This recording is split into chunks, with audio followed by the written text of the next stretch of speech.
if you see what's on screen. Sorry if the 18 plus and manga spoilers is not very seeable. I had to write that one down while making this. Sorry, but I'm really proud of this little picture I made. So yeah, hopefully you guys enjoy, and please do keep aware that everything on screen is what happens in this book. So please and thank you, and thank you for listening, guys. Now let's begin. Revolutions. Yin could feel the power surge within her, weak.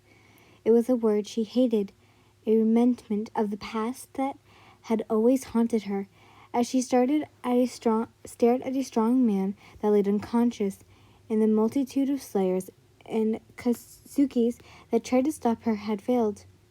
She fully realized that she had no longer appealed to her. Looking at the fearful men around her, she felt the last bit of her paranoia diminish. What was there to fear? The men in her past hurt her? Yes, but that was when she was young and vulnerable. When she was weak. It's different now, she thinks. Yin was powerful, and she felt her chest swell with pride. Despite this fight being written as a betrayal and misconduct against her comrade, Yin felt that it was liberal. Even as a Kazuki stared at her in horror, she couldn't feel regret. If anything, there was relief. Relief at no longer living fearful because of the actions of others. Yin felt like she could do anything she wanted. Walking away from the bewildered crowd, she picked up the broken mask, not even sparing a glance to the people behind her. She disappeared. In a small house, a woman sat on a tatami mat.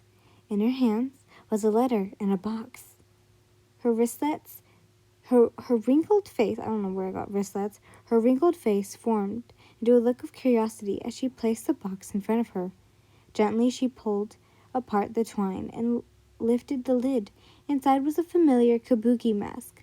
Aside from the mask being slit in half, the paint was faded and the wood worn. Wrinkled hands opened the letter and brought it close to her eyes to see. Dear Kanako-san, firstly, I apologize for breaking something that you made with your own hands. I really treasured the things you had given me. It disappoints me that such a beautiful mask was broken. However, there is no need to make a replacement. I am no longer afraid. I am not weak. This mask has served its purpose these past years, but it's no longer needed. It's time for me to shed the shackles that chained me to my weakness. I think I've finally found myself. Kanako-san, thank you for your support and for helping me all this time. I wish you your health and safety. Love, Yin-Lin. The aging woman set the letter down with a light smile, staring at the rays of sun peeking through the crack of the soji screen.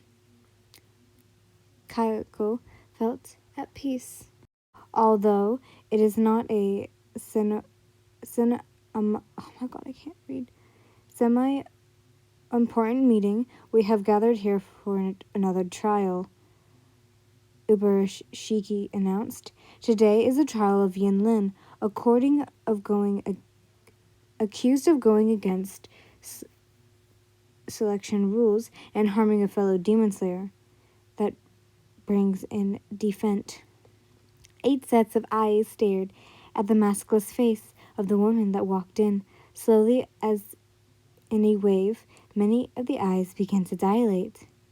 Let us begin the trial.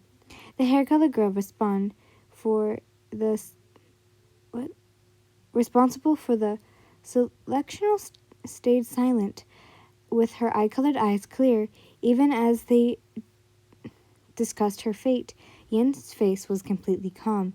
It seemed as if everything were related to her, as if they were talking about someone else. Regret was nowhere to be seen. All right then, it's been decided. Yin Lin is not allowed to attend missions for 6 months. She will be required to train the lower rank demon slayers and will be heavily supervised by other pillars to assume she maintains good behavior. In addition to this, Yin Lin is restrained from seeing or coming into contact with Izui Tengen. Are there any objections? I object, the sound pillar shouted. The victim, who had remained quiet throughout the trial, had finally spoken. Mitsuri gasped, peering for the phoenix pillar. The other pillars glared darkly at the man while hoping that he doesn't try to worsen her situation. Yes, Uzui-san, your opinion is important, as you were the one who was wronged in this trial. Please, let us know your thoughts. I agree with everything except the last condition, he said. They waited for him to speak, with bated breath. She does not need to keep distance from me. I may also be at fault for provoking her. Let's just punish her for showing aggressive violence. There's no need for a restraining order.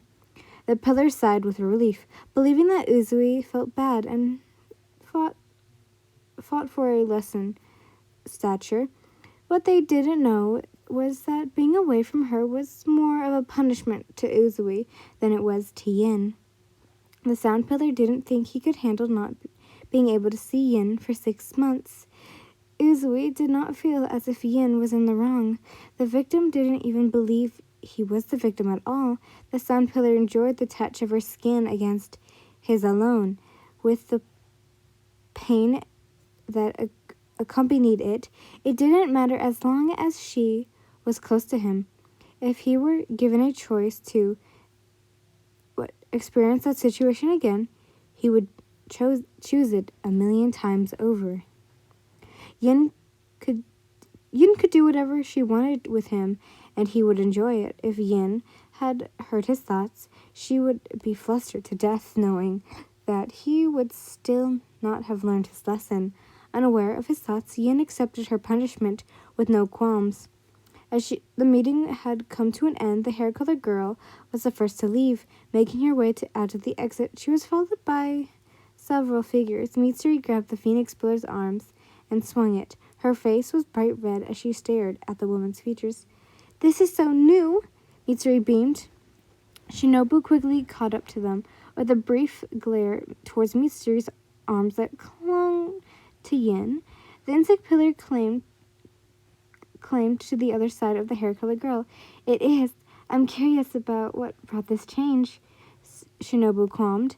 Staring at the maskless face, she felt a bit upset. The purple-eyed woman felt special, knowing she was one of the few people Yin trusted enough to show her face.